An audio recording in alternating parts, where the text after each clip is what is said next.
The envelope was cream-colored and thick, the kind that announces itself before you open it. It had been sitting on my kitchen counter for 3 days because I already knew what was inside and I wasn't ready yet to let it make everything real. My name was on the front. Renata Solano Pierce. Written in the careful handwriting of a woman who had spent her whole life making sure things were done correctly. Margaret Pierce. My mother-in-law. My daughter's grandmother.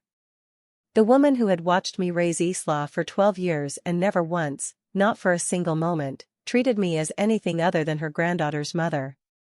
She had passed away 11 days ago. Quietly, in her sleep, the way she'd always said she hoped to go. 81 years old, full life, good death. That's what her pastor said at the service. I held Isla's hand through the whole thing and afterward we drove home in silence and made soup and sat together at the kitchen table and cried the kind of tears that are really about gratitude wearing grief's clothing. I should have opened the envelope immediately. I didn't because 3 days before it arrived, something else had arrived first. Carmen Vega. Isla's biological mother. The woman who had walked out of her daughter's life when Isla was 4 years old and had not looked back for 12 years. She showed up on a Tuesday. Rang the doorbell like she owned the street. Stood on my porch in a linen blazer with her hair done and her expression arranged into something she probably practiced in the mirror, something between regret and entitlement, the specific combination that says I know I have no right to be here and I'm going to act like I do anyway. She said she'd heard about Margaret. Said she wanted to pay her respects. I looked at this woman who had abandoned my daughter at 4 years old and felt the particular cold clarity of someone who has been preparing for a moment without knowing it. Margaret's services were last week, I said. You missed them. She smiled. Not warmly. I know. I was hoping we could talk. I should tell you now, I am not a confrontational person by nature. I am a landscape architect. I spend my professional life coaxing things to grow in the right direction with patience and the right conditions and a clear understanding of what the soil can support. I believe in structure. I believe in root systems. I believe that what's underneath always determines what survives. I had been building a root system for 12 years. Carmen Vega was about to find out what it looked like. Come in, I said. I should not have kept you waiting this long. Let me go back to the beginning. My name is Renata Solano Pierce. I am 43 years old. I grew up in Albuquerque, New Mexico, the daughter of a high school art teacher and a man who repaired vintage watches with a patience I have tried my whole life to replicate. I have one brother, older, lives in Phoenix, calls every Sunday without fail. I have my parents' house in Albuquerque and my work and my garden and my daughter. My daughter. Let me tell you about Isla. Isla Marie Pierce was born 16 years ago to my husband David and a woman named Carmen Vega, who was David's girlfriend at the time. Carmen and David had been together for 2 years, volatile, on and off, more chemistry than compatibility. When Carmen discovered she was pregnant, they made an attempt at stability that lasted about 8 months past Isla's birth before Carmen decided that motherhood was not what she wanted her life to be. She said this directly. I want to be fair to her in that way, she didn't pretend or perform. She told David that she was leaving, that she couldn't do it, that she was sorry about Isla but that staying would make her into someone nobody wanted her to be. She signed a voluntary relinquishment of primary custody. She left. She moved to Tucson, then to Denver, then to Portland. She sent birthday cards for 2 years. Then she stopped. Isla was 4 when her mother became a story rather than a presence. I met David when Isla was 5. We were introduced through a mutual colleague at a landscape design conference. David was a structural engineer who consulted on environmental projects. We were in overlapping professional worlds. He was quiet and careful and funny in a way that took you by surprise. He had a daughter he talked about with the particular reverence of a man who understood exactly what he was responsible for. Our first date was coffee. Our second was dinner. Our third, and I think this is the moment things became real, he brought Isla. She was 5 years old and she sat across from me at a diner booth and ordered chocolate milk and a grilled cheese and looked at me with the steady evaluating gaze of a child who has learned early that adults are not always reliable and is therefore conducting her own assessment. After about 20 minutes she said, "You have dirt under your fingernail." I looked. She was right. I was planting things this morning. What kind? Lavender. It's purple. She considered this. I like purple. Then maybe you can come see it sometime. She looked at her father. He looked at her. She looked back at me. Okay, she said. And went back to her grilled cheese. That was 16 years ago. And I have loved that child every single day since. David and I married 2 years after we met. I moved into the house on Caldwell Street that he and Isla shared, a 3-bedroom craftsman with a backyard that had been neglected long enough to become a genuine project, which I regarded as a gift. I spent the first summer there rebuilding it. Isla helped. She had opinions about where things should go, strong ones, and I honored them because they were good opinions and because when a child offers you their preferences it means they're beginning to trust you with something real. I adopted Isla formally when she was 8 years old. I want to linger on that moment because it matters for everything that follows. The adoption was not legally complicated because Carmen had signed away primary custody and had been functionally absent for 4 years. But David and I still did it properly, petition filed, home study completed, court date set. We didn't do it quietly or quickly. We made it a day. Isla wore a yellow dress she'd chosen herself. My mother flew in from Albuquerque. David's mother Margaret drove 4 hours from her house in Harrisburg and arrived with a cake she'd baked herself, lemon with white frosting, decorated with Isla's name in careful script. The judge was a woman named Honorable Patricia Ames who had been presiding over family court adoptions for 19 years and who, when she asked Isla if she understood what this meant, received the following response from an 8-year-old in a yellow dress. "It means Renata is my mom. For real and for always." Judge Ames smiled. Said, "That's exactly right." The gavel came down. "I am Isla's mother. For real and for always." That document, the adoption decree, the official court record, the legal fact of our relationship, has lived in a fireproof lockbox in my closet for 8 years. Next to it, Isla's original birth certificate, the amended one with my name on it, her social security card, her passport, every document that has ever mattered. I am a woman who keeps records. My father kept records of every watch he ever repaired, tiny journals with the date and the problem and the solution. He said, "You can't know where you're going if you don't know where you've been." I keep records. This will become relevant shortly. If you're already feeling this story in your chest, please take just 1 second and hit that subscribe button. Tell me in the comments where you're watching from. I read every single one. Now let's keep going. The 12 years between Isla's adoption and the day Carmen appeared on my porch were not perfect years. I don't want to give you the impression that we floated through some golden life untouched by ordinary difficulty. David and I had hard seasons. There were years when the business was tight and we argued about money and said things we had to apologize for later. There was a period in Isla's early adolescence, she was about 13, when she was angry in the specific, searing way that teenagers can be angry, and some of that anger found its way toward me because I was her mother and she could aim it there safely. There was a night she said she wished Carmen had stayed instead of me. I went to the bathroom. Sat on the edge of the tub. Breathed for about 4 minutes. Then I went back out and said, "I'm not going anywhere. And I love you. And you can be angry at me whenever you need to be." She cried. I held her. We were okay. That's what mothers do. The other thing that happened in those 12 years was David. My husband died 4 years ago. He was 44 years old. An aneurysm, sudden, without warning, in the middle of an otherwise ordinary Wednesday. He was at the office. He was on the phone. And then he wasn't.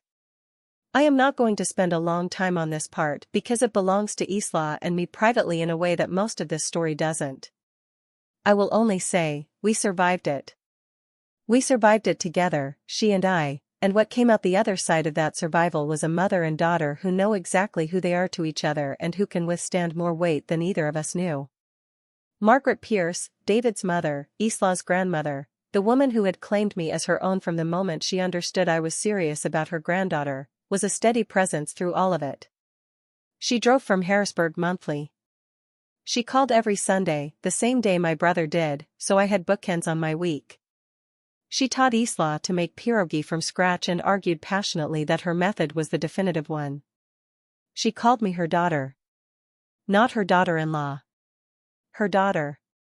When she was diagnosed with congestive heart failure 2 years ago and told the timeline was limited, she called me before she called anyone else except Isla. I need to make sure things are in order, she said. I need to know you and Isla will be taken care of. We take care of ourselves, Margaret, I told her. I know you do, she said. Let me do this anyway. She spent the following year working with an estate attorney named Franklin Osei in Harrisburg, making sure everything was documented, everything was clear, everything would go exactly where she intended it to go. She passed away 11 days before Carmen appeared on my porch. Let me tell you about Margaret's estate before I tell you about Carmen, because the sequence matters. Margaret Pierce was not wealthy in a dramatic sense. She was a retired school librarian who had lived carefully and invested modestly and owned her home in Harrisburg outright. She had a small portfolio of mutual funds she'd built over 30 years of consistent contributions. She had life insurance. She had the house. Combined, the house valued at about $280,000, the investment portfolio at approximately $190,000, the life insurance at $100,000, her estate was worth somewhere in the neighborhood of $570,000. She had 2 living relatives she considered family. Me. And Isla. Her will, which Franklin Osei had drawn up with meticulous care and which I had not yet read because the envelope was sitting on my counter, divided her estate as follows. The house on Birch Street in Harrisburg, to Isla Marie Pierce Solano, in trust until her 25th birthday, with Renata Solano Pierce as trustee. The investment portfolio and life insurance proceeds, split equally between Renata Solano Pierce and Isla Marie Pierce Solano. Everything. To us. Both of us. Her daughter and her granddaughter. The family she had chosen and the family that had chosen her. Nothing at all, to anyone else. I know this because Franklin Osei called me the morning after Margaret's service.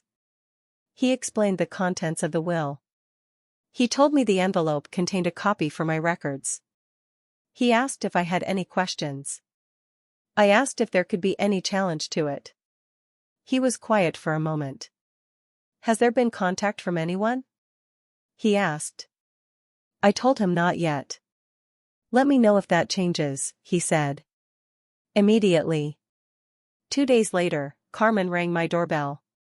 She sat at my kitchen table in her linen blazer and looked around the room with the particular curiosity of someone taking inventory. I made coffee.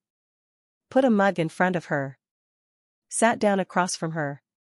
I was sorry to hear about Margaret, she said. She was a remarkable woman. She really was. Carmen wrapped her hands around the mug.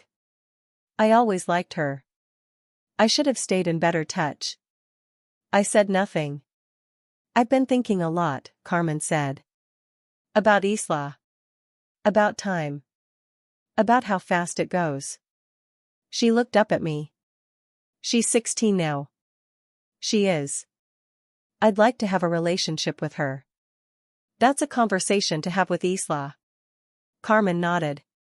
Something moved behind her eyes, a calculation being made, recalculated, adjusted. I know. And I will. But I wanted to talk to you first. A pause. I heard Margaret left things to family. There it was. She did, I said. Isla is her family. Isla is her granddaughter. Yes. And I'm Isla's mother. I looked at Carmen Vega across my kitchen table, this woman who had been a story rather than a presence for 12 years, who had sent birthday cards for 2 years and then stopped, who had missed every school play and every fever and every hard night and every yellow dress day, and I felt the cold clarity settle completely.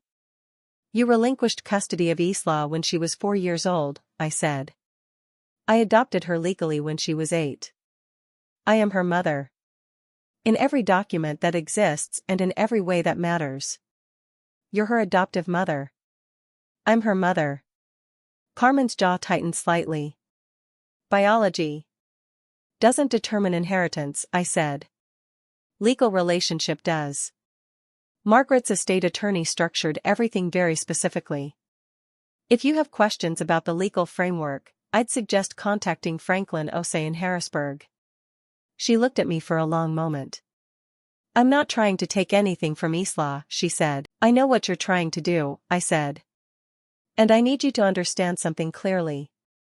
I have been Isla's mother for 12 years. I have documentation of every year of it. And Margaret's will was drawn up with an attorney, signed with witnesses, and notarized. It is not vulnerable. Everything is vulnerable if you push hard enough. She said it like a statement of fact rather than a threat. Almost philosophical. Maybe, I said. But I'm a woman who keeps records. And I've been keeping them for 12 years. I stood up. Finish your coffee. She did. She left. She didn't say goodbye. I waited until her car was off my street. Then I called Franklin Osei. Franklin Osei had been practicing estate law for 26 years and he had the particular quality of never sounding surprised by anything, which I found enormously stabilizing. She came, he said when I told him. She came. What did she say? I told him everything, as precisely as I could. He listened without interrupting. All right, he said. Here's where we stand. Margaret's will is clean. Properly executed, properly witnessed, properly notarized. Your adoption of Isla is a matter of public record, it cannot be undone and it establishes your legal relationship as her mother beyond any question. Your inheritance is not contingent on any biological relationship to Margaret. It is based on Margaret's explicit legal choice, made of sound mind with proper counsel. Can she challenge it? Anyone can file a challenge, he said. Filing a challenge and winning a challenge are very different things. For a will contest to succeed, she would need to establish either that Margaret lacked testamentary capacity or that undue influence was exerted. Margaret was of sound mind and I have documentation of every meeting we had to prove it. And there is no legal basis on which Carmen Vega, who has no relationship to Margaret Pierce and whose parental rights to Isla are relinquished by her own choice, could claim standing as an heir. Standing, I said. She has no standing. She has no standing, he confirmed. She is legally a stranger to this estate. I breathed. That said, Franklin continued, I'd like you to do something for me. I'd like you to compile every document you have relating to the adoption, your relationship with Isla, any communication from Carmen over the years, and any interaction you have with her going forward. Not because we need it to win. Because I want anything she attempts to be over before it begins. I've been keeping records for 12 years, I said. A brief pause. Of course you have. Isla came home from school that afternoon and found me at the kitchen table with the cream-colored envelope finally open in front of me. She put her bag down. Looked at the papers. Looked at me. Is that from Grandma Margaret? Yes. She sat down. She was 16 now, tall, dark-haired like her father, with something in her expressions that was entirely her own. She had her father's quietness and my stubbornness and Margaret's way of cutting straight to what matters. Is it bad? She asked. It's not bad at all, I said. It's actually, I paused. She left us her house. And her savings. Both of us. Isla absorbed this slowly. Both of us meaning you and me. You and me. She was quiet for a moment. She didn't have to do that. She wanted to. Why? I looked at my daughter, this person I had been privileged to help build for the last 12 years, this 16-year-old girl who had a grandmother who loved her and a mother who would move the world for her, and a yellow dress and a photograph on the shelf behind us that marked the day everything became official. Because, I said, we were her family. And she knew it. Isla nodded. Then, Mom. Somebody was here today. I went very still. What do you mean? I saw a car outside when I was walking up. A woman. She was watching the house. She drove away when she saw me. I kept my voice level. What did she look like? She described Carmen. Accurately.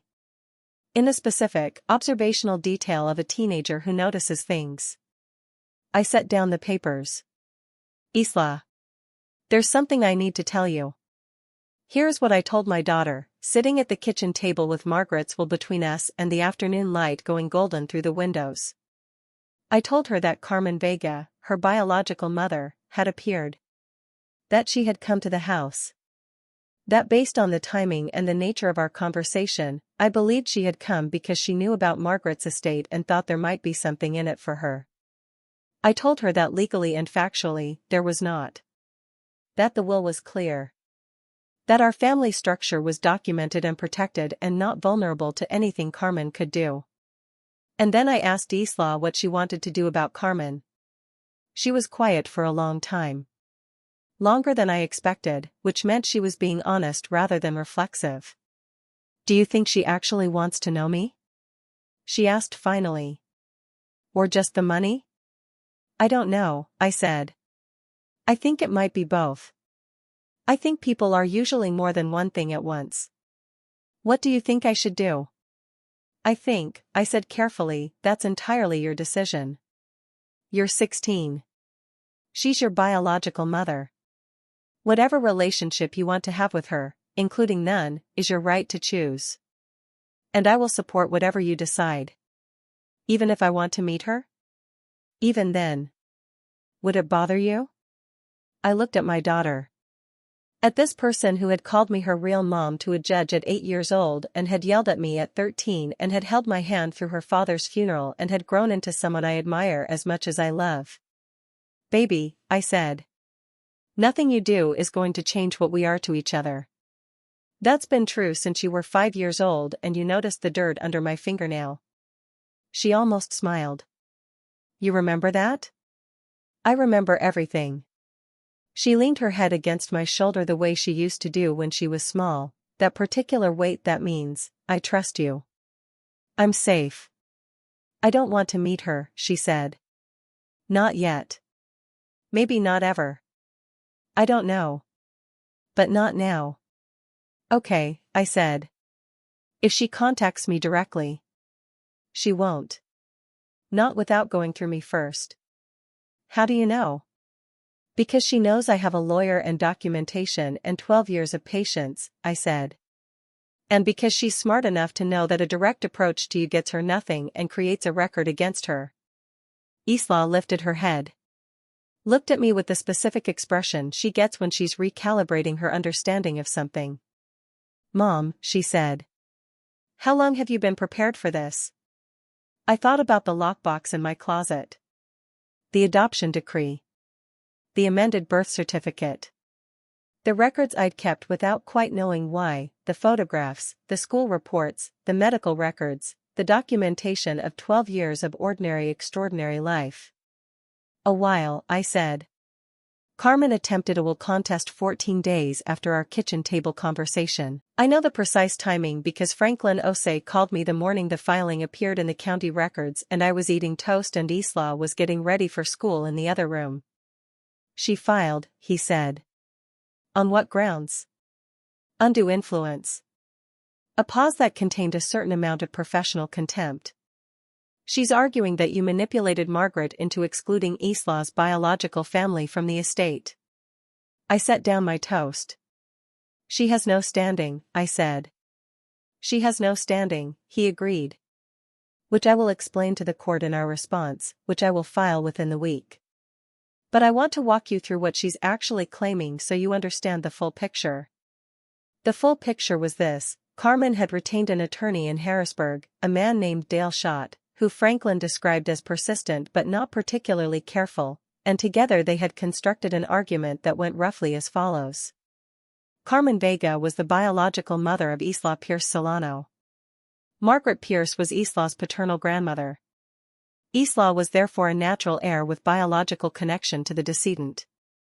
Renata Solano Pierce, as an adoptive, non-biological relation, had exerted undue influence over an elderly woman in declining health to exclude Isla's biological family from the estate. Every element of this argument had a problem. Problem 1. Carmen Vega had no legal relationship to Margaret Pierce. She was never married to David. She was never adopted into the family. She had no standing as an heir. Problem 2. Isla herself was named as a primary beneficiary. The argument that Isla had been excluded was demonstrably false. She was receiving the house in trust, with her mother as trustee. A structure Margaret had specifically chosen. Problem 3. The argument relied on Renata being a non-biological relation who had exerted undue influence, but the adoption was a matter of public record. The relationship between Renata and Margaret was 12 years documented and witnessed, and Margaret had worked with Franklin over the course of more than a year and multiple meetings to ensure the will reflected exactly her intentions. Problem 4. Franklin had notes. Dated, detailed, professional notes of every meeting with Margaret. A woman in full possession of her faculties who knew exactly what she was doing. Problem 5. I had records. 12 years of them. What does she actually want? I asked Franklin. My read? He said. She wants a settlement. She doesn't expect to win. She's hoping you'll pay her to go away. I'm not paying her to go away. I didn't think you would be. A pause. Then we respond and we wait for the court to dismiss. How long? 2 to 4 months. These things move at their own pace. All right, I said. Renata. His voice shifted slightly. Are you okay? I thought about it honestly. I'm fine, I said. I've been ready for this for a long time. I just didn't know exactly what shape it would take. I want to tell you what happened in the 2 months between Carmen's filing and the court hearing, because it's the part of the story that I think matters most. 2 weeks after the filing, Carmen attempted to contact Isla directly. A message through a social media platform, Instagram, which Isla uses to post photographs of plants, an interest she developed by watching me work. The message said, Isla, I know you know who I am. I'd love to have a chance to talk. Please don't let other people make this decision for you. Isla showed me the message without me asking. She looked at me. I looked at her. She said, what should I do? I said, that's still your choice. But I'd suggest waiting until after the legal matter is resolved, because anything you say right now could be used in ways that aren't about you. She nodded. Then she went to her settings and restricted the account. 3 weeks after the filing, Dale Schott sent a letter to Franklin proposing a settlement, a cash payment of $125,000 to Carmen Vega in exchange for withdrawing the will contest and releasing all claims. Franklin forwarded it to me with a 3-word message, your call. Recommend no. I wrote back 2 words, absolutely not. 1 month after the filing, something happened that I hadn't anticipated. One of Margaret's neighbors, a woman named Dolores Ingram who had lived next door to Margaret for 22 years, contacted Franklin. She had heard about the contest through the small, efficient communication network of a close-knit Harrisburg neighborhood. She wanted to provide a statement. The statement was 9 pages long. It described, in the patient detail of a woman who had known Margaret Pierce for more than 2 decades, the relationship between Margaret and her granddaughter Isla. The birthday visits, the holiday dinners, the phone calls, the conversations Dolores had overheard through the shared garden fence about how much Margaret loved both Renata and Isla, how proud she was of them, how clearly she understood what she wanted for them. It also described, and this was the part that mattered most legally, two separate conversations Dolores had directly witnessed between Margaret and Franklin Osei at Margaret's kitchen table in the last year of her life. She had been invited in for tea on both occasions, Margaret being the kind of woman who included her neighbors in important moments. She described Margaret's clarity, her precision, her complete understanding of what she was signing and why. She told me, Dolores wrote, that she wanted to make absolutely sure her girls were taken care of. That's the word she used. Girls. She meant Renata and Isla. She talked about them the way you talk about people who are the best thing that happened to you. Franklin submitted Dolores's statement as supplemental evidence. Dale Schott did not respond to it. The hearing was on a Thursday morning in March. Harrisburg Family Court. A wood-paneled room that smelled like old paper and heated air. The kind of space where the seriousness of what happens inside it is encoded in the architecture. Isla stayed home from school. Not because I thought she needed to be there, she didn't, it wasn't that kind of hearing, but because she asked to be, and I'm not in the habit of telling my daughter she can't be present for things that concern her. I wore the gray blazer I wear when I need to feel prepared. Isla wore a dark blue sweater and sat beside me with her hands folded and her expression carefully neutral in the way she has that reminds me, always, of the 5-year-old who sat across from me in that diner booth and conducted her own assessment. Carmen was there with Dale Schott. She wore the linen blazer from my porch. She looked at Isla when we came in. Isla looked straight ahead. Franklin presented our response with the efficiency of a man who knows he doesn't need to be dramatic to be right. He established, point by point, that Carmen Vega had no legal standing as an heir or interested party in the estate of Margaret Pierce, that the adoption of Isla Pierce Solano by Renata Solano Pierce was a matter of public record and established a legal parent-child relationship that was unambiguous and irrevocable. That Isla was named as a primary beneficiary and therefore the argument that she had been excluded was factually unsupported. That Margaret Pierce had been of sound mind and full testamentary capacity at the time of signing, as documented by professional notes, medical records, and witness testimony. That the will had been properly executed, witnessed, and notarized with no procedural defects.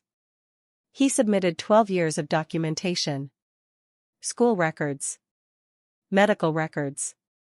Photographs. My adoption decree. The amended birth certificate. Tax returns showing Isla as my dependent. Emergency contact forms with my name. Every ordinary document that makes up the paper trail of a life lived together. He submitted Dolores Ingram's 9-page statement. Dale Schott offered what he had, which was Carmen's assertion of biological connection and a suggestion that elderly women were susceptible to influence. The judge, a woman named Honorable Catherine Reeves who had been on the bench for 14 years, reviewed the materials with the quiet focus of someone who reads documents for a living and knows immediately when one side has done their homework and the other has not. She looked at Dale Schott. Counsel, she said. Your client has no legal relationship to the decedent. She is not a spouse. She is not an adopted family member. She is not a blood relation. On what basis does she claim standing as an interested party in this estate? Dale Schott offered a response that involved the words biological grandmother and natural family and equitable considerations. Judge Reeves was quiet through all of it. Then she said, the biological grandparent of a legally adopted child does not automatically acquire a legal relationship to the adoptive parent's family. That's not how inheritance works. The decedent had the absolute right to leave her estate to whomever she chose, and she chose clearly and with proper legal counsel. I find no basis for a will contest here. She looked at the papers in front of her. This contest is dismissed, she said. With prejudice. With prejudice. Which means it cannot be refiled. Which means it is over. The gavel came down. I sat very still for a moment. Beside me, Isla exhaled slowly, the breath of someone who has been holding something in without fully realizing it. I reached over and covered her hand with mine. Across the room, Carmen Vega was speaking quietly to Dale Schott. She didn't look at us. I don't know what her expression was because I wasn't watching her. I was watching my daughter. We stood. Gathered our things. Franklin shook my hand with the satisfaction of a man who likes to win things that deserve to be won. Go home, he said. It's done.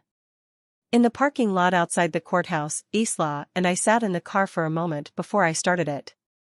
The March air was pale and cold. A pigeon was conducting important business near the entrance. Somewhere across the lot, Carmen's car pulled out and turned left and disappeared. Is it really over? Isla asked. It's really over. What happens now? Now, I said, we go home. And at some point we figure out what to do with a house in Harrisburg and some money and a grandmother's recipes and a really extraordinary lemon cake that nobody in the world makes quite the way she did.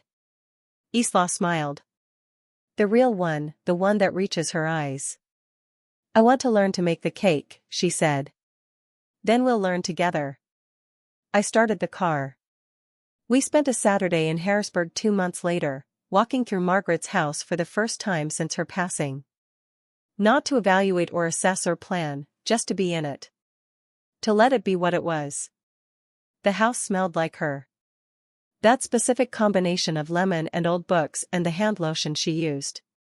It was the smell of Sunday phone calls and holiday dinners and the particular safety of a person who loves you without condition. Isla moved through the rooms quietly. Stopped in the kitchen. Ran her hand along the counter where Margaret had stood every Sunday morning making coffee. I want to keep it, she said. The house? I don't know yet what that looks like. But I don't want to sell it yet. She turned. Is that okay? It's your house, I said. In trust. Whatever you decide. But what do you think? I looked around Margaret's kitchen, at the cast iron pan hanging on the wall that she'd had for 40 years, at the window above the sink that let in the afternoon light, at the small collection of cookbooks with handwritten notes in the margins that Isla had already quietly claimed. I think Margaret wanted it to be a place that still means something, I said. So let's make sure it does. We stayed the weekend. We cooked in her kitchen. We slept in her guest rooms. We found the recipe for the lemon cake in the third cookbook, handwritten on a folded piece of paper tucked inside the back cover like a secret. She hid it, Isla said, delighted. She was very particular about that cake. We made it that Sunday morning. It took 2 attempts and 1 significant flour incident and came out imperfect and exactly right. We ate it at her kitchen table in the March sunshine. It has been 7 months since the hearing. Isla is 16 and a half now, tall and thoughtful and passionate about environmental design in a way that makes me suspect she might follow me into this field, though I'd never say so aloud for fear of jinxing it. She is doing well in school. She has 2 close friends and a complicated relationship with social media and a growing collection of houseplants that have taken over her windowsill in a way I find deeply relatable. She has not contacted Carmen. She has not decided whether she ever will. That door is hers to open or keep closed, and I have said so clearly and mean it completely. Carmen has not attempted contact since the dismissal. I do not know what that means for her. I hope, in the part of myself that believes in the basic humanity of people, that she found some clarity.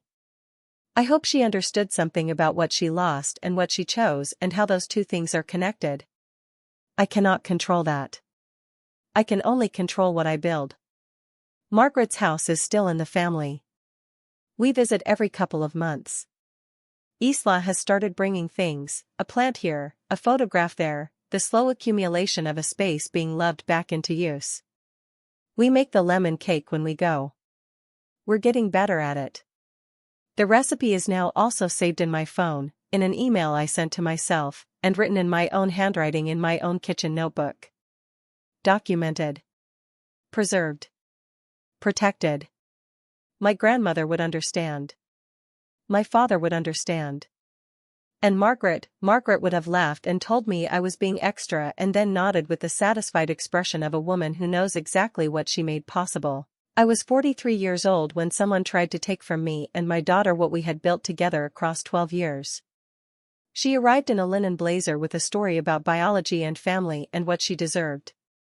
What she found was 12 years of documents, an adoption decree, and a state attorney with notes, a neighbor with a 9-page statement, a judge who had read every word, and a mother who had been keeping records since the beginning.